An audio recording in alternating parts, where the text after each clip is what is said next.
ಸ್ಟೆಮ್ಮಲ್ಲಿ ಕಾಯಿ ಬಿಡುವಂಥದ್ದು, ದಪ್ಪದ ಬ್ರ್ಯಾಂಚಲ್ಲಿ ಕಾಯಿ ಬಿಡುವಂಥದ್ದು, ಮತ್ತು ಸಪುರದ ಬ್ರ್ಯಾಂಚಲ್ಲಿಯೂ ಕಾಯಿ ಬಿಡುವಂಥದ್ದು. ಹೀಗೆ 3 ಥರ ಇದೆ. ಫಂಗಸ್ಗಳು ಯಾವಾಗಲೂ ಹೆಚ್ಚು ಅಟ್ಯಾಕ್ ಮಾಡೋದು ತುಂಬ ಒಳ್ಳೆಯ ವೆರೈಟಿಗಳು. ಎಷ್ಟು ಟೈಮ್ನಲ್ಲಿ ಸಾಧಾರಣವಾಗಿ ಇದು ನಾನು ಮಿನಿಟಿಗೊಂದು ಮಾಡ್ತೇನೆ. ಮಿನಿಟಿಗೊಂದು ಮಾಡ್ತೇನೆ. ತುಂಬ ಒಳ್ಳೆಯ ಹಣ್ಣು ಕೊಡ್ತದೆ. ಒಂದು ಹಣ್ಣಿಗೆ ಕಣ್ಣು ಮುಚ್ಚಿ 1,000 ರೂಪಾಯಿಗೆ ಹೋಗ್ತದೆ. ನಮ್ಮಲ್ಲಿ ನಿಜವಾಗಿ ಹಣ್ಣಿನ ವೆರೈಟಿ ತುಂಬ ಇದ್ದರೂ ಕೂಡ ಒಳ್ಳೆಯ ವೆರೈಟಿ ಬಯಲುಸೀಮೆಗೆ. ಕೆಂಪು ಹಲಸುಗಳು, ಹೆಚ್ಚಿನ ಕೆಂಪು ಹಲಸುಗಳು ಮಳೆಗಾಲದಲ್ಲಿ ಹಣ್ಣಾಗುವಂಥದ್ದು. ಇದು ಶಂಕರ ಹಲಸಿನ ಬಡ್ವುಡ್, ಸಯಾನ್ಸ್ ಹೇಳ್ತೇವೆ, ಬಡ್ವುಡ್ ಅಂತ ಹೇಳ್ತೇವೆ. ಇದು ಒಂದೊಂದು ಎಲೆಯ ಒಂದೊಂದು ಅಲ್ಲಿ ಒಂದು ಕಣ್ಣಿರ್ತದೆ, ಚಿಗುರು ಬರುವಂಥ ಕಣ್ಣಿರ್ತದೆ. ಹೌದು. ಇದರಲ್ಲಿ ಒಂದೊಂದು ಗಿಡ ಆಗ್ತದೆ. ಕಳೆದು 4 ದಿನದ ನಂತರ ನನಗೆ ಗೊತ್ತಾಯಿತು ಇದು ತುಂಬ ಒಳ್ಳೆಯ ಹಣ್ಣು, ಅದು ಹೇಗಾದರೂ ಮಾಡಿ ಗಿಡ ಮಾಡಬೇಕು ಅಂತ. ಅಲ್ಲಿ ಕರ್ಕೊಂಡು ಹೋದ್ರು, ಮಂಗಳೂರಿಂದ ಬಂದರು ಅದನ್ನು ಕರ್ಕೊಂಡು ಹೋಗ್ಲಿಕ್ಕೆ, ನನ್ನನ್ನು ಕರ್ಕೊಂಡು ಹೋಗ್ಲಿಕ್ಕೆ. ಬಂದು ಹೋಗಿ ನೋಡ್ತೇನೆ, ಮರ ಅದು ರಾಶಿ ಹಾಕಿದ್ದಾರೆ, ಬೆಂಕಿ ಕೊಟ್ಟರೆ ಉರಿಬೋದು, ಅಷ್ಟು ಒಣಗಿತ್ತು. ಕಡೆಗೆ ಇದರದ್ದು ಗಿಡ ಹೇಗಾದರೂ ಮಾಡಬೇಕಲ್ಲ ಅಂತ ಹೇಳಿ ಎಲ್ಲ ಸರಿಸಿ ನೋಡುವಾಗ ಒಂದು ಹಸಿ ಕಟ್ಟಿಗೆಯಲ್ಲಿ ಒಂದು ಸಣ್ಣ ಹಸಿ ಚಿಗುರಿತ್ತು.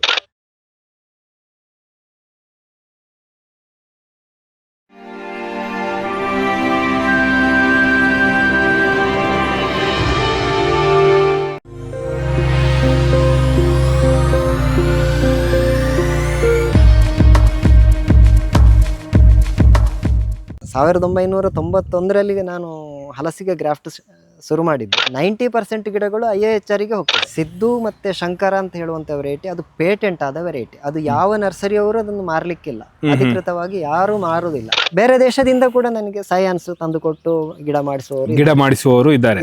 ಆರ್ಡರ್ ಮೊದಲೇ ಕೊಟ್ಟಿರ್ತಾರೆ, ಅವರ ಆರ್ಡರ್ನ್ನು ಪೂರೈಸಿಕೊಳ್ಳಲಿಕ್ಕೆ ನಮಗೆ ಸರಿಯಾಗ್ತದೆ.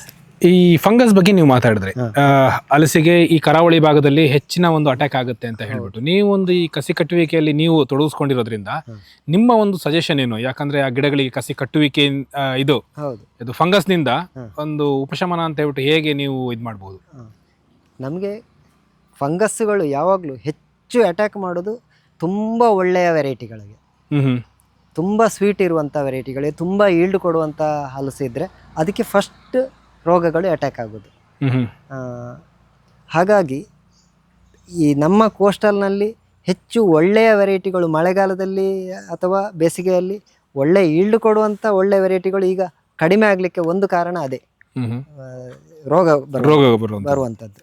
ಹಾಗಾಗಿ ಇಲ್ಲಿ ನಾವು ಗಿಡ ನೆಡುವಾಗ ಆದಷ್ಟು ರೋಗ ಕಡಿಮೆ ಇರುವಂಥ ವೆರೈಟಿ, ಲೋಕಲ್ ಗಿಡಗಳಿಗೆ ಲೋಕಲಿಗೆ ಹೆಚ್ಚು ಹೊಂದಿಕೊಂಡ ಗಿಡಗಳನ್ನು ನೋಡಿಯೇ ನಾವು ಕಸಿ ಮಾಡಬೇಕು ಮತ್ತು ಅದನ್ನು ಪ್ಲ್ಯಾಂಟ್ ಮಾಡಬೇಕು. ಬಂದವರಿಗೆ ನಾವು ಸಲಹೆ ಕೊಡುವಂಥದ್ದು ಕೂಡ ತುಂಬ ರೋಗ ಬರೋದು. ಉದಾಹರಣೆಗೆ J33 ಪ್ರಪಂಚದ ಅತ್ಯುತ್ತಮ ವೆರೈಟಿ ಅಂತ ಹೆಸರು ಪಡೆದದ್ದು. J33 ಅಂದರೆ ಅದಕ್ಕೆ ನಂಕಾ ಮಡು ಅಂತ ಹೇಳಿ ಮಲೇಷ್ಯಾದಲ್ಲಿ ಹೇಳ್ತಾರೆ. ನಂಕಾ ಅಂತ ಹೇಳಿದರೆ ಹಲಸು, ಮಧು ಅಂತ ಹೇಳೋದು ಜೇನುಬಕ್ಕೆ. ಅದು ತುಂಬ ಒಳ್ಳೆಯ ಹಣ್ಣು ಕೊಡ್ತದೆ. ನಮ್ಮ ಕೋಸ್ಟಲ್ನಲ್ಲಿ ಕೂಡ ತುಂಬ ಒಳ್ಳೆಯ ಹಣ್ಣು ಕೊಡ್ತದೆ. ಒಂದು ಹಣ್ಣಿಗೆ ಕಣ್ಣು ಮುಚ್ಚಿ 1,000 ರೂಪಾಯಿಗೆ ಹೋಗ್ತದೆ. 20 kg ತೂಕ ಬರ್ತದೆ. ನಿಮಗೆ 1 kgಗೆ 50 ರೂಪಾಯಿ ಕೊಟ್ಟರು ಕೂಡ ಅದು 1,000ಕ್ಕೆ ಹೋಗ್ತದೆ. 1,000ಕ್ಕಿಂತ ಮೇಲೆ ಈಗ ರೇಟ್ ಉಂಟು. ಆದರೆ ಏನು ತುಂಬ ಈಲ್ಡು ಕೊಡ್ತದೆ, ಚಂದ, ನೋಡಲಿಕ್ಕೂ ಚಂದ ಇದೆ, ಸೈಜ್ ಇದೆ, ಒಳ್ಳೆ ಅದು ಆಯ್ಕೆ ಮಾಡಿದಂಥ ವೆರೈಟಿ. ಅದು ನಿಮಗೆ ವಾಕ್ಯೂಮ್ ಫ್ರೈ ಚಿಪ್ಸ್ ಇನ್ನು ಮುಂದಿನ ಕಾಲಕ್ಕೆ ವಾಕ್ಯೂಮ್ ಫ್ರೈ ಅಂತ ಹೇಳುವಂಥದ್ದು ಹಲಸಿನಲ್ಲಿ ಇನ್ನು ಸಂಸ್ಕರಣೆಯಲ್ಲಿ ಭಾರಿ ಮುಂದಕ್ಕೆ ಬರುವಂಥದ್ದು. ಅದಕ್ಕೆ ಕೂಡ ಅನುಕೂಲ ಆಗುವಂಥ ಅದು ವೆರೈಟಿ ಅದು. ಆದರೆ ನಮ್ಮ ಕೋಸ್ಟಲ್ನಲ್ಲಿ ಅದಕ್ಕೆ ವಿಪರೀತ ರೋಗ. ಇಂಥ ವೆರೈಟಿಗಳನ್ನು ಹಾಕುವಾಗ ನಾವು ಹೆಚ್ಚು ಹಾಕ್ಕೊಳ್ಳಿಕ್ಕೆ ಹೋಗಬಾರ್ದು. ನಮ್ಮ ಭೂಮಿಗೆ ಎಲ್ಲಿ ನೀರು ನಿಲ್ಲದ ಜಾಗ ಉಂಟು, ಬಸಿದು ಹೋಗುವಂಥ ಜಾಗದಲ್ಲಿ ಮಾತ್ರ ಅದನ್ನು 1-2 ಗಿಡ ಮಾತ್ರ ಹಾಕ್ಕೊಳ್ಬೇಕು. ಅದನ್ನು ಕಮರ್ಷಿಯಲ್ ಹೋಗಬಾರ್ದು, ಯಾಕಂದರೆ ಅದನ್ನು ಕಂಟ್ರೋಲ್ ಮಾಡಲಿಕ್ಕೆ ಆಗೋದಿಲ್ಲ. ಇಷ್ಟರವರೆಗೆ ನಮಗೆ ಈ ರೋಗವನ್ನು ಕಂಟ್ರೋಲ್ ಮಾಡಲಿಕ್ಕೆ ನಮಗೆ ಯಾವ ವಿಜ್ಞಾನಿಗಳಿಂದ ಕೂಡ ಅದಕ್ಕೆ ಔಷಧಿ ಸಿಗಲಿಲ್ಲ. ಹಲಸಿಗೆ ಸಂಬಂಧಪಟ್ಟದ್ದು ಯಾಕೆ ಅದು ರೋಗ ಬರ್ತದೆ ಅಂತೇಳಿ ನಿಮಗೆ ಶುರುವಿಗೆ 1 ವರ್ಷ 2 ವರ್ಷ 3 ವರ್ಷ ಫಲ ಕೊಡ್ತವೆ, ಆ ನಂತರ ಅದಕ್ಕೆ ರೋಗ ಬರ್ತದೆ. ಕೆಲವು ಮೈಕ್ರೋನ್ಯೂಟ್ರಿಯೆಂಟ, ಕೆಲವು ಯಾವುದೋ ಒಂದು ಪೋಷಕಾಂಶ ಮಣ್ಣಲ್ಲಿ ಹೆಚ್ಚು ಹೀರ್ಕೊಳ್ತವೆ, ಅದಕ್ಕೆ ರೋಗ ನಿರೋಧಕ ಶಕ್ತಿ ಹೋಗಿಬಿಡ್ತದೆ. ಈ J33 ಕಥೆಯೂ ಹಾಗೆ, ಶುರು 1-2 ವರ್ಷ ಚೆನ್ನಾಗಿ ಫಲ ಕೊಡ್ತದೆ, ನಂತರ ರೋಗ ಬರ್ತದೆ. ಇದನ್ನೆಲ್ಲ ನಾವು ಸೈಂಟಿಸ್ಟ್ಗಳು ಹೇಳಬೇಕು ನಮಗೆ. ಈ ಮಣ್ಣಲ್ಲಿ ಏನು ಕಡಿಮೆ ಆಯಿತು, ಏನು ಕೊಡಬೇಕು, ಅದು ಯಾವ ಕಾರಣಕ್ಕೆ ರೋಗ ಬರ್ತದೆ, ನಾವು ಎಲ್ಲ ಔಷಧಿ ಕೊಟ್ಟರೂ ಕೂಡ ಅದು ರೋಗ ಬರ್ತದೆ, ಅದಕ್ಕೆ ತಡ್ಕೊಳ್ಳುವ ಶಕ್ತಿಯೇ ಇರೋದಿಲ್ಲ. ಅಂಥದ್ದನ್ನು ಈಗ ನಾನಂತೂ ಈ ಮಳೆ ಜಾಸ್ತಿ ಬೀಳುವ ಏರಿಯಾಕ್ಕೆ ಈ ರೋಗ ಬರುವಂಥದ್ದನ್ನು ನಾನು ನೆಡಲಿಕ್ಕೆ ಹೋಗಬೇಡಿ ಅಂತಲೇ ಹೇಳೋದು. ಉದಾಹರಣೆಗೆ ವಿಯೆಟ್ನಾಮಲ್ಲಿ ಸಿಂಗಾಪುರಿ ವಾಡ ಮತ್ತು J33, ಇನ್ನು ಕೆಲವು ಇದೆ ತೂಬ್ಗೆರೆ ವೆರೈಟಿ, ಇದೆಲ್ಲ ರೋಗ ಬರ್ತವೆ ಇಲ್ಲಿ. ಮಳೆ ಬರುವಂತಹ ಏರಿಯಾಗಳಿಗೆ ಇವೆಲ್ಲ ಅಲ್ಲ, ಇದು ಬೇಡ, ಇದು ಬೇಡ. ಅದೆಲ್ಲ ಬಯಲುಸೀಮೆಗೆ, ಮಲೆನಾಡು ಇದು ಆಚೆ ಮಳೆ ಕಡಿಮೆ ಇರುವ ಏರಿಯಾಕ್ಕೆ. ಸೊ ಈಗ ನೀವು ಈ ಕಸಿ ಕಟ್ಟುವಿಕೆ ಒಂದು ಪ್ರೊಸೆಸ್ ಆದ ನಂತರ ನಿಮ್ಮ ಪ್ರಕಾರ ಎಷ್ಟು ವರ್ಷಗಳಲ್ಲಿ ಇವು ಫಸಲನ್ನ ಕಾಣುತ್ತವೆ? ಅದೇ ವೆರೈಟಿ ಮೇಲೆ ಹೋಗ್ತದೆ. ನಿಮಗೆ ವಿದೇಶಿ ವೆರೈಟಿಗಳು ನಿಮಗೆ 2-3ನೇ ವರ್ಷಕ್ಕೆ ಫಲ ಕೊಡ್ತವೆ. ವಿದೇಶಿ ವೆರೈಟಿಗಳು 2, 3, 4ನೇ ವರ್ಷಕ್ಕೆ ಫಲ ಕೊಡ್ತವೆ. ನಮ್ಮ ಹಳೆಯ ಪುರಾತನ ವೆರೈಟಿಗಳು ಎಷ್ಟೇ ಕಸಿ ಕಟ್ಟಿದ್ರು 8 ವರ್ಷ ತಗೊಳ್ತವೆ. 8 ವರ್ಷ ಬೇಕೇ ಬೇಕು. 8 ವರ್ಷ ಬೇಕಾಗ್ತದೆ. ಕೆಲವು 5-6 ವರ್ಷ. ಅದರಲ್ಲಿ ಕೆಲವು ಹಲಸಿನಲ್ಲಿ ಕೂಡ ನಿಮಗೆ ಸ್ಟೆಮ್ಮಲ್ಲಿ ಕಾಯಿ ಬಿಡುವಂಥದ್ದು, ದಪ್ಪದ ಬ್ರ್ಯಾಂಚಲ್ಲಿ ಕಾಯಿ ಬಿಡುವಂಥದ್ದು, ಮತ್ತು ಸಪುರದ ಬ್ರಾಂಚಲ್ಲಿಯೂ ಕಾಯಿ ಬಿಡುವಂಥದ್ದು. ಹೀಗೆ 3 ಥರ ಇದೆ. ಈ ಕೆಲವು ವೆರೈಟಿಗಳು ಸ್ಟೆಮ್ಮಲ್ಲಿ ಮಾತ್ರ ಹೆಚ್ಚು ಕಾಯಿ ಬರುವಂಥದ್ದು, ಅವುಗಳಿಗೆ ನಿಮಗೆ 7-8 ವರ್ಷ ಬೇಕೇ ಬೇಕು. ನಾವು ಕೆಲವು ಕಾಡಲ್ಲಿ ಬೇರ್ನಲ್ಲಿ ಬಿಟ್ಟದ್ದು ಕಂಡಿದ್ದೆ ನಾನು. ಹೌದು, ಅದು ಅದು ಈಗ ಬಹುಶಃ ಇಲ್ಲ ಅಂತಲೇ ಹೇಳ್ತಾರೆ. ಅದು ನಮಗೆ ಕ್ರಾಫ್ಟ್ ಮಾಡ್ಕೊಳ್ಳಿಕ್ಕೆ ಆಗುದಿಲ್ಲ, ಯಾಕಂದ್ರೆ ನಾವು ಬೇರನ್ನು ಬೇರೆ ಕೊಟ್ಟಿರ್ತೇವೆ. ಹಾಗಾಗಿ ಅದು ನಮಗೆ ಆ ವೆರೈಟಿಯನ್ನು ಉಳಿಸ್ಕೊಳ್ಳಿಕ್ಕೆ ಕಷ್ಟ. ಅದು ನಮಗೆ ಸಿಗ್ಲೂ ಇಲ್ಲ, ಅದನ್ನು ಉಳಿಸ್ಕೊಳ್ಳೋದು ಕಷ್ಟ. ಗ್ರಾಫ್ಟ್ನ ಮೂಲಕ ಅದನ್ನು ಉಳಿಸ್ಕೊಳ್ಳೋದು, ಬೇರು ಬರಿಸುವಂಥ ಕಸಿ ಮಾಡಿ ಏನಾದರೂ ಉಳಿಸ್ಕೊಳ್ಬೇಕಷ್ಟೇ. ಅದಕ್ಕೆ ಎಲ್ಲಿಗೆ ಬೇರು ಬರಿಸಿ, ಅದು ಬೇರು ಬರೋದಿಲ್ಲ ಅಷ್ಟು ಪಕ್ಕನೆ, ಹಾರ್ಮೋನ್ ಟ್ರೀಟ್ಮೆಂಟ್ ಕೊಟ್ಟು ಬೇರು ಬರಿಸ್ಬೇಕಷ್ಟೇ. ಹಾಗೆ ಮಾಡಿ ನೋಡಬೇಕಷ್ಟೇ. ಅಂಥ ವೆರೈಟಿಗಳು ನನಗೆ ಸರಿಯಾದ ವೆರೈಟಿ ಸಿಗಲಿಲ್ಲ. ಎನಿವೆ ಅದನ್ನು ಆ ಟಾಪಿಕ್ನ ಸೈಡಿಗೆ ಇಡುವ. ಈಗ ನೀವು ಇದನ್ನು ಹೇಳ್ತಾ ಇದ್ರಿ, ಯಾವುದು 3 ಥರದ ಹಲಸು. ಈ ಸ್ಟೆಮ್ಮಲ್ಲಿ ಬರುವಂಥದ್ದು ನಿಮಗೆ ಸ್ವಲ್ಪ ಪ್ರಾಯ ಆದ ನಂತರವೇ ಬರ್ತದೆ. ಈ ಪುರಾತನ ತಳಿಗಳು ಕೆಲವು ಮೊದಲಿನಿಂದ, ಉದಾಹರಣೆಗೆ ಬಸ್ರೂರು ಬಿಳಿಬಕ್ಕೆ, ತಲುವಾಣೆ, ಮತ್ತು ನಮ್ಮ ಊರಿನದ್ದೇ ಕೆಲವು ವೆರೈಟಿಗಳು. ಈಗ ಇಲ್ಲಿ ಎಡಪದವಿನಲ್ಲಿ ಒಂದು ಮಿಜಾರು ಜಾಯಿಂಟ್ ಅಂತ ಉಂಟು. ಅದೆಲ್ಲ ತುಂಬ ಲೇಟ್ ಫಲ ಕೊಡೋದು, ತುಂಬ ವರ್ಷ. ಹಣ್ಣು ಮಾತ್ರ ತುಂಬ ಒಳ್ಳೆದಿರ್ತದೆ. ಘಟ್ಟದ ಮೇಲೆ ಹೋದರೆ ನಿಮಗೆ ಮಂಕಾಳೆ ರೆಡ್ ಅಂತ ಹೇಳಿ, ಕೆಂಪು ರುದ್ರಾಕ್ಷಿ, ಇದೆಲ್ಲ ಲೇಟ್ ಫಲ ಕೊಡುವಂಥದ್ದು. ಹಣ್ಣು ಒಳ್ಳೆದು, ಹಣ್ಣು ತುಂಬ ಒಳ್ಳೆ ಹಣ್ಣು. ಹಲಸು ಮೇಳಗಳಲ್ಲಿ ಪ್ರೈಸ್ ಬಂದಂಥ ವೆರೈಟಿ ಅದು, ಮಂಕಾಳೆ ರೆಡ್ ಅಂತ ಹೇಳುವಂಥದ್ದು. ಗಮ್ಮಿಲ್ಲ, ಒಳ್ಳೆ ಹಣ್ಣು ಎಲ್ಲ. ಆದರೆ ನಮ್ಮ ಊರಿಗೆ ತಂದು ಹಾಕಿದಾಗ ಅದಕ್ಕೆ ಮಿನಿಮಮ್ 10 ವರ್ಷ ಬೇಕು. 10 ವರ್ಷ, 10ರಿಂದ 15 ವರ್ಷದವರೆಗೂ ತಗೊಂಡು ನಮ್ಮ ಊರಿನಲ್ಲಿ, ನಮ್ಮ ಕೋಸ್ಟಲ್ನಲ್ಲಿ. ಅಂಥದ್ದನ್ನೆಲ್ಲ ನಾವು ಸಜೆಸ್ಟ್ ಮಾಡ್ಲಿಕ್ಕೆ ಹೋದ್ರೆ ನಮಗೆ ಬೈತಾರೆ ಮತ್ತೆ ನೆಟ್ಟವರು. ಅವರ ಅರ್ಧ ಆಯುಷ್ಯವೇ ಅದರಲ್ಲಿ ಹೋಗಿರ್ತಾರೆ ಬೆಳೆಸಿದ್ರಲ್ಲಿ. ಹಾಗೆ ಅಂಥದ್ದನ್ನು ಹೇಳಬಾರ್ದು, ಈಚೆ ರೋಗ ಬರುವಂಥದ್ದನ್ನು ಹೇಳಬಾರ್ದು. ಈ 2ರ ಕತ್ತರಿಯ ಮಧ್ಯದಲ್ಲಿ ನಾವು ಆ ಒಳ್ಳೆ ವೆರೈಟಿಯನ್ನು ನೋಡಿಕೊಂಡು ನಾವು ಜನರಿಗೆ ಹೇಳಬೇಕಾಗ್ತದೆ, ಇಂಥದ್ದು ಮಾಡಿ ಅಂತ. ಇದೆಲ್ಲ ನೀವು ಈ ಬಯಲುಸೀಮೆಗೆ ಹೇಳಿ ಮಾಡಿಸಿದಂಥದ್ದು? ಬಯಲುಸೀಮೆಗೆ ಹೇಳಿ ಮಾಡಿಸಿದ್ದದೆಲ್ಲ. ನಮ್ಮಲ್ಲಿ ನಿಜವಾಗಿ ಹಣ್ಣಿನ ವೆರೈಟಿ ತುಂಬ ಇದ್ರೂ ಕೂಡ ಒಳ್ಳೆಯ ವೆರೈಟಿ ಬಯಲುಸೀಮೆಗೆ. ಇಲ್ಲಿ ನಾನು ಮತ್ತೊಂದು ಹೇಳಬೇಕು, ಯಾಕಂತ ಹೇಳಿದ್ರೆ ಯಾವಾಗಲೂ ಒಂದು ಮಾತಿದೆ, ಈ ಹಣ್ಣುಗಳು ಬಯಲು ಸೀಮೆಯದ್ದು ಬಹಳ ರುಚಿಯಾಗಿರ್ತದೆ. ಬರೀ ಹಲಸಿನ ಹಣ್ಣಿಗೆ ಮಾತ್ರ ಅಂತಲ್ಲ, ಬೇರೆ ಹಣ್ಣುಗಳಿಗೂ ಕೂಡ. ಹೌದು. ಅದೊಂದು ವಿಶೇಷತೆ ಹೇಗೆ? ಅದು ಯಾವಾಗ ನಮ್ಮ ಪಶ್ಚಿಮ ಘಟ್ಟದಿಂದ ಆಚೆಗೆ ಹೋದದ್ದೆಲ್ಲ ಕೊಂಡೋಗುವಾಗ ಒಳ್ಳೆ ಹಣ್ಣುಗಳನ್ನು ಮಾತ್ರ ತಗೊಂಡೋಗಿದ್ದಾರೆ. ಈ ಚಪ್ಪೆ ಹಣ್ಣುಗಳೆಲ್ಲ ಇಲ್ಲೇ ಬಿತ್ತು. ಅಲ್ಲಿ ಒಳ್ಳೆ ಹಣ್ಣುಗಳು ಕೊಂಡೋಗಿ ಅಲ್ಲಿ ಬೀಜ ಹಾಕಿದ ಅವುಗಳ ಒಳಗೆ ಪಾಲಿನೇಷನ್ ಆಗಿಕೊಂಡು ಒಳ್ಳೇದಾಗ್ತಾ ಹೋಯ್ತು ಆಚೆ ಹೋದಾಗೆ. ಈ ಕಳಪೆ ಹಣ್ಣುಗಳು ಇಲ್ಲಿಯೇ ಉಳಿಯಿತು. ಅದು ಇದರಲ್ಲಿ ಒಳ್ಳೆಯ ಹಣ್ಣುಗಳಿಗೆ ರೋಗಗಳು ಜಾಸ್ತಿ. ಹಾಗೆ ರೋಗದಿಂದ ಕೆಲವು ಅಳೆದು ಹೋಯ್ತು. ರೋಗ ಬಂದ ಗಿಡಗಳು ಮತ್ತೆ ಅದು ಡೆವಲಪ್ ಆಗುವಂಥದ್ದು ಆ ಕಸಿ ಇಲ್ಲದೆ ಇರೋದ್ರಿಂದ ಕಷ್ಟ ಸಾಧ್ಯ. ಹಾಗಾಗಿ ಕಾಡಲ್ಲಿ ಎಲ್ಲ ಹೆಚ್ಚಿನದ್ದು ವೆರೈಟಿಗಳೆಲ್ಲ ಸಪ್ಪೆ ಹಣ್ಣುಗಳೇ ಮಲೆನಾಡಿನಲ್ಲಿ, ಈ ಕಡೆ ಉಳಿದದ್ದು ಅದೇ ವೆರೈಟಿಗಳು. ಒಳ್ಳೆ ಹಣ್ಣುಗಳೆಲ್ಲ ಆಚೆ ಹೋಗಿದ್ದಾವೆ. ಈಗ ಆ ಕಡೆಯಿಂದ ಈಚೆ ತರುವಾಗ ಅವುಗಳು ಕೇಳುವುದಿಲ್ಲ ಇಲ್ಲಿ ಹೊಂದಿಕೊಳ್ಳಿಕ್ಕೆ. ಕೆಲವು ವೆರೈಟಿಗಳು ಕೇಳಿಕೊಳ್ತವೆ, ಅದು ನೋಡಿ ನಾವು ಹಾಕಬೇಕಾಗ್ತದೆ. ಸೊ ಈಗ ಇದು ಸುಮಾರು ವರ್ಷ ಅಧ್ಯಯನ ಮಾಡಿ ಇದನ್ನು ನಡುವಂಥದ್ದು. ಇದೆಲ್ಲ ನನ್ನಂತ ಒಬ್ಬೊಬ್ಬರಿಂದ ಹೇಳಿ ಮಾಡುವಂತ ಅಲ್ಲ, ನಿಮ್ಮ ಒಬ್ಬೊಬ್ಬರಿಂದ ಅನ್ನೋಕ್ಕಿಂತ ಹೆಚ್ಚಾಗಿ ಇಲ್ಲಿ ನಿಮ್ಮಷ್ಟು ಜ್ಞಾನ ನಮಗೂ ಕೂಡ ಇಲ್ಲ. ಈಗ ಅದನ್ನು ಪ್ರಯೋಗ ಮಾಡಿ ನೋಡಿ ಅದನ್ನು ಹೇಳಬೇಕಾಗ್ತದೆ. ಹೌದು. ಈಗ ನಿಮ್ಮ ನರ್ಸರಿಯಲ್ಲಿ ಈ ಬಹುಶಃ ನಾನು ಈ ಕ್ವಶನ್ ಆಗಲೇ ಕೇಳಿದ್ದೆ ಅನಿಸುತ್ತೆ, ಆದರೂ ಇನ್ನೊಮ್ಮೆ ಕೇಳ್ತೇನೆ, ಎಷ್ಟು ವಿಧದ ತಳಿಗಳು ಈಗ ಇವೆ ಈಗ ಸದ್ಯಕ್ಕೆ, ಹಾಗೂ ಒಂದು ಅಂದಾಜು ಎಷ್ಟು ನೀವು ವರ್ಷಕ್ಕೆ ತಳಿಗಳನ್ನು ಅಭಿವೃದ್ಧಿ ಪಡಿಸ್ತಾ ಇದ್ದೀರಾ? ವರ್ಷಕ್ಕೆ ಸಾಮಾನ್ಯ ನಾವು ಈಗ ಹಳೆಯ ವೆರೈಟಿಗಳಲ್ಲಿ ಒಂದು 8-10-20 ವೆರೈಟಿವರೆಗೆ ಹಳೆಯ ತಳಿಯಲ್ಲಿ, ಮತ್ತು ಹೊಸದಾಗಿ ಒಂದು ಅದಕ್ಕೆ ಆ್ಯಡ್ ಆಗ್ತಾ ಇರ್ತದೆ, ಒಂದು 8-10 ವೆರೈಟಿ ಆ್ಯಡ್ ಆಗ್ತಾ ಇರ್ತದೆ. ಇದರಲ್ಲಿ ನಾವು ಕೆಂಪು ಹಲಸು, ರುದ್ರಾಕ್ಷಿ ಹಲಸು, ಮತ್ತು ಹಳದಿ ಹಲಸು, ಕೇಸರಿ ಹಲಸು, ಹೀಗೆ ಬೇರೆ ಬೇರೆ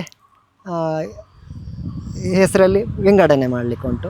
ರುದ್ರಾಕ್ಷಿ ಅಂತ ಹೇಳಿದರೆ ಅದರಲ್ಲಿ ಕೆಂಪು ಮತ್ತು ಹಳದಿ ಬರ್ತದೆ, ಅದು ಕೆಲವರಿಗೆ ಬೇಕಾಗ್ತದೆ. ಕೆಂಪು ಹಲಸುಗಳು, ಹೆಚ್ಚಿನ ಕೆಂಪು ಹಲಸುಗಳು ಮಳೆಗಾಲದಲ್ಲಿ ಹಣ್ಣಾಗುವಂಥದ್ದು, ಅದರಲ್ಲಿ ಸ್ವಲ್ಪ ಬೇಸಿಗೆಗೆ ಹಣ್ಣಾದರೆ ಅದಕ್ಕೆ ಇನ್ನೂ ಒಳ್ಳೆ ಟೇಸ್ಟ್ ಬರ್ತದೆ. ಅಂಥದ್ರಲ್ಲಿ ಕೆಲವು ವೆರೈಟಿ ನಮ್ಮ ಕೋಸ್ಟಲಿಗೆ ಆಗುವಂಥದ್ದು, ಅದನ್ನು ಮಾಡ್ತೇವೆ.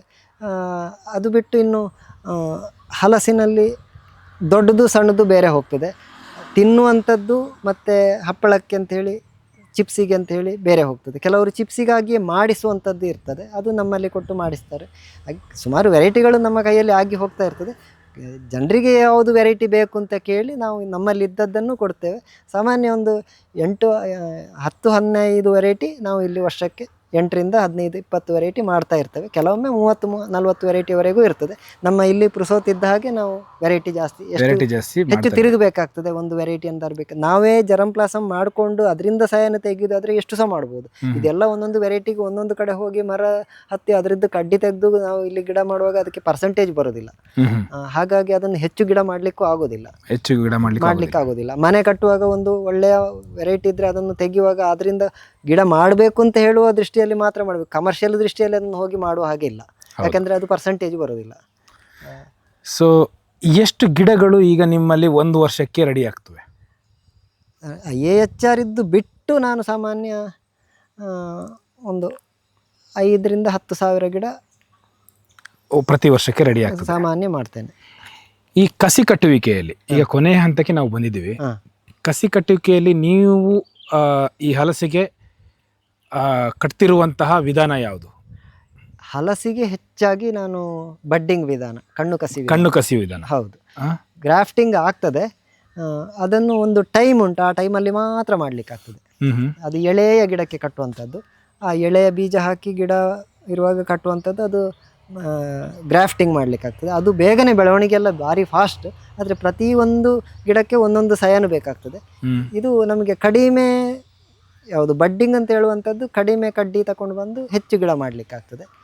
ಹಾಗೆ ನಮಗೆ ದೊಡ್ಡ ಪ್ರಮಾಣದಲ್ಲಿ ಮಾಡಲಿಕ್ಕೆ ಇರೋದ್ರಿಂದ ಬಡ್ಡಿಂಗನ್ನು ಹೆಚ್ಚು ನಾವು ಮಾಡ್ತಾ ಇದ್ದೇವೆ. ಕೆಲವು ಅರ್ಜೆಂಟಿಗೆ ಗ್ರಾಫ್ಟನ್ನು ಕೂಡ ಮಾಡಬೇಕಾಗ್ತದೆ. ಕೆಲವು ಕಡೆ ಮರ ಕಡಿಯುವಾಗ ಎಲ್ಲ ಅದನ್ನೆಲ್ಲ ನೋಡ್ಲಿಕ್ಕೆ ಆಗೋದಿಲ್ಲ, ಆಗ ಅದರಲ್ಲಿ ಗ್ರಾಫ್ಟಿನ ಗೆಲ್ಲಿದ್ರೆ ಗ್ರಾಫ್ಟ್, ಬಡ್ಡಿನ ಗೆಲ್ಲಿದ್ರೆ ಬಡ್ ಎಲ್ಲ. ನಮಗೆ ಇಲ್ಲೇ ಉಡುಪಿಯಲ್ಲಿ ಮೊನ್ನೆ ಒಂದು ಮರ ಸಿಕ್ಕಿತ್ತು, ಕಡಿದು 4 ದಿನದ ನಂತರ ನನಗೆ ಗೊತ್ತಾಯಿತು ಅದು ತುಂಬ ಒಳ್ಳೆಯ ಹಣ್ಣು, ಅದು ಹೇಗಾದರೂ ಮಾಡಿ ಗಿಡ ಮಾಡಬೇಕು ಅಂತ. ಅಲ್ಲಿ ಕರ್ಕೊಂಡು ಹೋದರು, ಮಂಗಳೂರಿಂದ ಬಂದರು ಅದನ್ನು ಕರ್ಕೊಂಡು ಹೋಗ್ಲಿಕ್ಕೆ, ನನ್ನನ್ನು ಕರ್ಕೊಂಡು ಹೋಗ್ಲಿಕ್ಕೆ. ಬಂದು ಹೋಗಿ ನೋಡ್ತೇನೆ, ಮರ ಅದು ರಾಶಿ ಹಾಕಿದ್ದಾರೆ, ಬೆಂಕಿ ಕೊಟ್ಟರೆ ಉರಿಬೋದು, ಅಷ್ಟು ಒಣಗಿತ್ತು. ಕಡೆಗೆ ಇದರದ್ದು ಗಿಡ ಹೇಗಾದರೂ ಮಾಡಬೇಕಲ್ಲ ಅಂತ ಹೇಳಿ ಎಲ್ಲ ಸರಿಸಿ ನೋಡುವಾಗ ಒಂದು ಹಸಿ ಕಟ್ಟಿಗೆಯಲ್ಲಿ ಒಂದು ಸಣ್ಣ ಹಸಿ ಚಿಗುರಿತ್ತು. ಅದನ್ನು ತಗೊಂಡು ಅದರಲ್ಲಿ ಅಷ್ಟು ಒಂದು ಮರ ಇಡೀ ಕಡ್ದ ಇದು ಹುಡುಕಿ ಸಿಕ್ಕಿದ್ದು ಬರೇ 8 ಗಿಡ ಮಾಡಲಿಕ್ಕೆ ಆಗುವಷ್ಟು, 8 ಸಿಪ್ಪೆ ಕಣ್ಣು ತೆಗಿಲಿಕ್ಕೆ ಆಗುವಷ್ಟು ಸಿಕ್ಕಿತ್ತು. ತಗೊಂಡು ಮಾಡಿದ್ದೇನೆ, ಬದುಕಿದೆ, ಆ ವೆರೈಟಿ ಉಳಿಯಿತು. ಖಂಡಿತವಾಗ್ಲು ಹೀಗೆಲ್ಲ ಕೆಲವು ನಮ್ದು ಒಂದು ರೋಚಕ ಘಟನೆಗಳಿರ್ತವೆ, ಪ್ರತಿ ವರ್ಷವೂ ಇರ್ತದೆ. ಈ ಒಂದು ಹಂತದಲ್ಲಿ ನೀವೊಂದು ಈ ಕಸಿ ಕಟ್ಟುವಿಕೆಯ ಒಂದು ಸಣ್ಣ ಪರಿಚಯವನ್ನ ನೀವು ಮಾಡಿಕೊಡ್ಬೋದಾ? ಮಾಡಿಕೊಡ್ಬೋದು. ಅದು ಕಸಿ ಕಟ್ಟುವಂಥದ್ದು ನಾವು ಬಾಯಿಯಲ್ಲಿ ಹೇಳೋದಕ್ಕಿಂತ ಕಣ್ಣಲ್ಲಿ ನೋಡಿ ನೋಡುವಂಥದ್ದೇ ಹೆಚ್ಚಿರುವಂಥದ್ದು. ಬಾಯಲ್ಲಿ ನೀವು ತೋರಿಸಿದ್ರೆ ಸಾಕು, ನಾವು ಕಣ್ಣಲ್ಲಿ ತೋರಿಸ್ಬಿಡ್ತೇವೆ. ಈಗ ಬಾಯಲ್ಲಿ ಹೇಳಿಕೊಂಡು ತೋರಿಸ್ತೇನೆ. ಹಲಸಿನಲ್ಲಿ ಬೀಜ ಹಾಕಿ ಹೀಗೆ ರೂಟ್ ಸ್ಟಾಕ್ ಅನ್ನು ಬೆಳೆಸ್ಕೊಳ್ಬೇಕು. ಇದು ಬೀಜ ಹಾಕಿ ಸಾಮಾನ್ಯ 1.5-2 ತಿಂಗಳಾದ ಗಿಡಗಳು. ಇದು ತಾಯಿ ಇದು ಯಾವುದೇ ಮರದ್ದು ಆಗ್ತದೆ. ಇದು ಇಂಥದ್ದೇ ಅಂತ ಹೇಳಿ ನಾವು ಸೆಲೆಕ್ಟ್ ಮಾಡ್ಲಿಕ್ಕಿಲ್ಲ, ಯಾವುದೇ ಹಣ್ಣಿನ ಬೀಜ ಹಾಕಿದ್ರು ಗಿಡ ಆಗ್ತದೆ. ಆ ಗಿಡ ಒಳ್ಳೆ ಆರೋಗ್ಯ ಆದ ಗಿಡ ಆದ್ರೆ ಆಯ್ತು. ಇದು ರೂಟ್ ಸ್ಟಾಕ್, ಬೇರು ಸಸಿ ಅಂತ ಹೇಳ್ತಾರೆ. ಇದನ್ನು ನಾವು 2 ತಿಂಗಳ ಮೊದಲೇ ಮಾಡಿ ಬೀಜ ಹಾಕಿ ರೆಡಿ ಮಾಡಿ ಇಟ್ಕೊಳ್ಬೇಕು. ಹ್ಮ್ 2 ತಿಂಗಳಾದ ನಂತರ ನಾವು ಇದಕ್ಕೆ ಕಸಿ ಮಾಡಲಿಕ್ಕೆ ಸರಿಯಾದ ಸಮಯ. ಓಕೆ. ಇದೀಗ ನಾನು ಬಡ್ಡಿಂಗ್ ಮಾಡುವ ವಿಧಾನ ತೋರಿಸ್ತೇನೆ. ಕಣ್ಣು ಕಸಿ ಅಂತ ಹೇಳ್ತಾರೆ, ಬಡ್ಡಿಂಗ್ ಅಂತ ಹೇಳ್ತೇವೆ. ಹೀಗೆ ಅದು ಬೇರೆ ಬೇರೆ ಹೆಸರಲ್ಲಿ ಬೇರೆ ಬೇರೆ, ಬಡ್ ಗ್ರಾಫ್ಟಿಂಗ್ ಅಂತ ಹೇಳ್ತಾರೆ.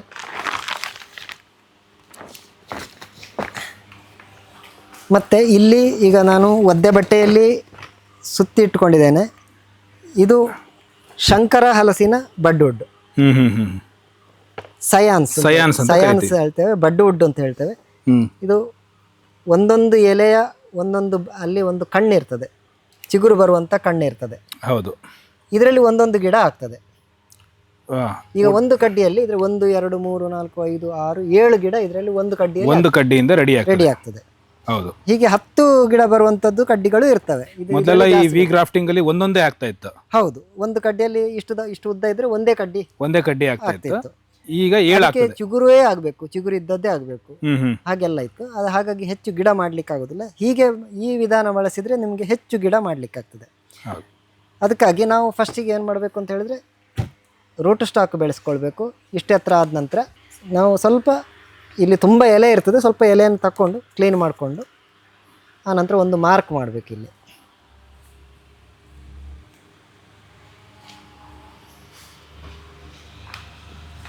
ಸಣ್ಣ ಒಂದು ಮಾರ್ಕ್, ಅದು ಉಲ್ಟಾ ಯು ಹಾಕಿ ಮಾಡಿದೆ. ಚೌಕವು ಮಾಡ್ತಾರೆ ಕೆಲವರು, ಯಾವ ರೀತಿಯೂ ಮಾಡ್ಕೊಳ್ಳುವ ಅವರವರ ಇಷ್ಟ. ಚೌಕ ಮಾಡಿದ್ರೆ ಹೀಗೆ ಗೆರೆ ಹಾಕಿ ಚೌಕ ಮಾಡ್ಬೋದು. ಸ್ವಲ್ಪ ಮೇಣ ಹಾಲು ಬರ್ತದೆ, ಅದು ಹಾಗೆ ಇರಲಿ. ನಾವು ಬಡ್ಡುಡ್ ತಗೊಳ್ಬೇಕು.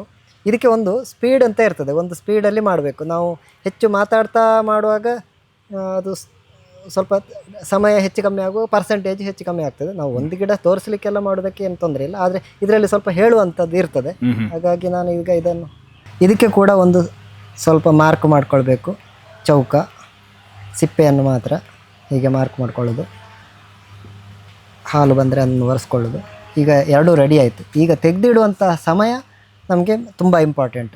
ಒಣಗುವ ಮೊದಲು ನಾವು ಅದಕ್ಕೆ ಇದು ಮಾಡಿ ಇಡಬೇಕು. ಎಲ್ಲ ರೆಡಿ, ಇದೆಲ್ಲ ಒಂದು ಟೈಮಿಂಗ್ ನಮಗೆ. ಎಲ್ಲ ಸೈಡಲ್ಲಿ ಒಂದು ಚೂರು ಎಬ್ಬಿಸ್ಕೊಳ್ಳೋದು. ಹೀಗೆ ಎಷ್ಟು ಟೈಮ್ನಲ್ಲಿ ಸಾಧಾರಣವಾಗಿ ಇದು ನಾನು ಮಿನಿಟಿಗೊಂದು ಮಾಡ್ತೇನೆ. ಮಿನಿಟಿಗೊಂದು ಮಾಡ್ತೇನೆ. 1 ನಿಮಿಷಕ್ಕೆ ಒಂದು ಕಸಿ ಹೀಗೆ ತಗೊಂಡು ಇದರಲ್ಲಿ ನೋಡಿ, ಇಲ್ಲಿ ಬರುವಂಥ ಕಣ್ಣು ಅದರ ಅಡಿಭಾಗ ಇಲ್ಲಿದೆ ನೋಡಿ, ಒಂದು ಸಣ್ಣ ಅಕ್ಕಿ ಕಾಳಿನ ಹಾಗೆ. ಹೌದು, ಸಣ್ಣ ಒಂದು ಅದು ಬರಬೇಕು. ಅದು ಬರದಿದ್ದರೆ ಆಚೆಯಿಂದ ಚಿಗುರು ಬರೋದಿಲ್ಲ. ಇದು ಬಡ್ಡು ಜೀವ ಇರ್ತದೆ, ಆದರೆ ಚಿಗುರು ಬರೋದಿಲ್ಲ. ಹೆಚ್ಚಿನ ತೊಟ್ಟನ್ನು ತಗೊಳ್ಳೋದು, ಇಲ್ಲಿ ರೆಡಿ ಇಟ್ಕೊಳ್ಳೋದು. ಇಲ್ಲಿ ನಾವು ರೆಡಿ ಗಾಯ ಹಾಕಿರ್ತೇವೆ, ಎಷ್ಟು ಬೇಕು ಈ ಬಡ್ಡಿಗೆ ಬೇಕಾದಷ್ಟು ಎಳ್ಕೊಳ್ಳೋದು, ಕಟ್ ಮಾಡಿ ತೆಗೆಯೋದು. ಇಲ್ಲಿ ಇಡುವಾಗಲೂ ಹಾಗೆಯೇ ಎಲ್ಲ ಸೈಡಿಂದ ಸ್ವಲ್ಪ ಸ್ವಲ್ಪ ಗ್ಯಾಪ್ ಬಿಟ್ಕೊಳ್ಳೋದು. ಮೇಲೆ ಮತ್ತು ಕೆಳಗೆ ಸ್ವಲ್ಪ ಇದ್ರೂ ತೊಂದರೆ ಇಲ್ಲ. ಈ ಬದಿಯಲ್ಲಿ ಅದು ಈ ಟೇಪ್ ಎಳೆಯುವಾಗ ಜಾಮ್ ಆಗ್ತದೆ ಒಂದು ಸೈಡ್, ಅದಕ್ಕೋಸ್ಕರ ಎಲ್ಲ ಕಡೆ ಚೂರು ಗ್ಯಾಪ್ ಇಟ್ಕೊಳ್ಳೋದು. ಇದರಲ್ಲಿ ಇನ್ನೊಂದು ಹೇಳುವಂಥದ್ದು, ನಾನು ಮೇಲೆ ಇನ್ನೊಂದು ಕಟ್ಟಿ ತೋರಿಸ್ತೇನೆ. ಇದು ಇಲ್ಲಿಗೆ ಕಸಿಯ ಕೆಲಸ ಮುಗಿಯಿತು. ಇದರಲ್ಲಿ ನಾವು ಏನು ಹೇಳಬೇಕು ಅಂತ ಹೇಳಿದ್ರೆ, ಇಲ್ಲಿ ನಾನು ನಿಮಗೆ ಟೆಸ್ಟಿಗೆ ಹೇಳ್ತೇನೆ. ಇಲ್ಲಿ ನಾನು ಗಾಯ ಮಾಡಿಕೊಂಡೆ, ಇಲ್ಲಿ ಇದು ಮಾಡಿದೆ. ಈ ಸಿಪ್ಪೆ ಮತ್ತು ಮರದ ಮಧ್ಯೆ ಕೇಂಬಿಯಂ ಅಂತ ಹೇಳುವ ಒಂದು ಲೇಯರ್ ಇದೆ, ಜಾರುವಂಥದ್ದು. ಈ ಕೇಂಬಿಯಂ ಲೇಯರ್ ಇದರಲ್ಲಿ ಕೂಡ ನಾವು ಇಲ್ಲಿ ಬಡ್ ವುಡ್ ಇದೆ ನೋಡಿ, ಈ ಬಡ್ ವುಡ್ಡಲ್ಲಿ ಈ ಸಿಪ್ಪೆ ಮತ್ತು ಇದರ ಮಧ್ಯೆ ಈ ಜಾರುವಂಥ ಕೇಂಬಿಯಂ ಲೇಯರ್ ಇದೆ. ಈ ನೀರು ಇದು ಗಟ್ಟಿ ಇದ್ರೆ ನಮಗೆ ಗ್ರಾಫ್ಟಿಂಗ್ ಸೇರೋದಿಲ್ಲ. ಅದು ನೀರಾಗಿ ಇರಬೇಕು, ಆಗ ಸಿಪ್ಪೆ ಎದ್ದು ಬರ್ತದೆ. ಆ ನೀರು ಮತ್ತೆ ಇದರ ನೀರು ಒಟ್ಟಿಗೆ ಜಾಯಿಂಟ್ ಮಾಡೋದು. ಈ ಕೇಂಬಿಯಂ ಲೇಯರ್ನಲ್ಲಿ ನಮ್ಮ ಕಸಿ ಆಟ. ಅದು ಒಣಗೋದ್ರೊಳಗೆ ನಾವು ಅದಕ್ಕೆ ಟ್ರಾನ್ಸ್ಫರ್ ಮಾಡಿ ಅದು ಇದು ಪ್ಲಾಸ್ಟಿಕ್ ಟೇಪ್ ಕಟ್ಟಿಯಾಗಿ ಬಿಟ್ಟರೆ ನಮ್ದು ಅದು ಕೆಲಸ ಸಕ್ಸಸ್. ಎಷ್ಟು ಸ್ಪೀಡ್ ಮಾಡಿತ್ತ ಅಷ್ಟು ಒಳ್ಳೇದು. ಅಂದ್ರೆ ನೀವು ಹೇಳ್ತಿರೋದು ಬಲಿತಂತ ಕಡ್ಡಿ ಕೂಡ ಆಗುದಿಲ್ಲ. ಹೆಚ್ಚು ಬಲಿತ್ರೆ ಕಡ್ಡಿಯೂ ಆಗುದಿಲ್ಲ. ಹೆಚ್ಚು ಬಲಿತ್ರೆ ಗಿಡವೂ ಆದ್ರೂ ಆಗ್ತದೆ, 2 ವರ್ಷದ ಗಿಡಕ್ಕೂ ಕಟ್ಲಿಕ್ಕೆ ಆಗ್ತದೆ. ಆದ್ರೆ ಆ ಕೇಂಬಿಯಂ ಲೇಯರ್ ಅದು ಆಕ್ಟಿವ್ ಆಗಿರ್ಬೇಕು, ಗಟ್ಟಿಯಾಗಿರ್ಬಾರ್ದು. ಇರಬಾರ್ದು. ಗಟ್ಟಿಯಾಗಿದ್ರೆ ಸಿಪ್ಪೆ ಎದ್ದು ಬರುದಿಲ್ಲ.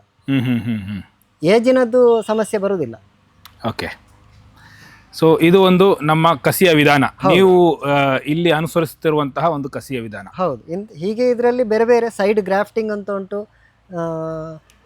ಸಾಫ್ಟ್ವುಡ್ ಗ್ರಾಫ್ಟ್ ಅಂತ ಉಂಟು.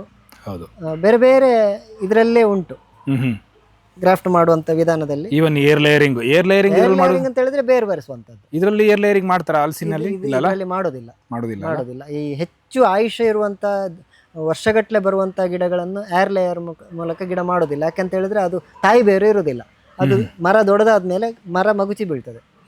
ಅದಕ್ಕೋಸ್ಕರ ತಾಯಿ ಬೇರು ಇರುವಂತದ್ದೇ ನಾವು ಇದಕ್ಕೆ ಏರ್ ಲೇಯರ್ ಮಾಡಲಿಕ್ಕೆ ಸಣ್ಣ ಬುಷ್ ಆಗುವಂತ ವೆರೈಟಿಗಳನ್ನು ಹೆಚ್ಚು ಮಾಡಲಿಕ್ಕೆ ಒಳ್ಳೆಯದು.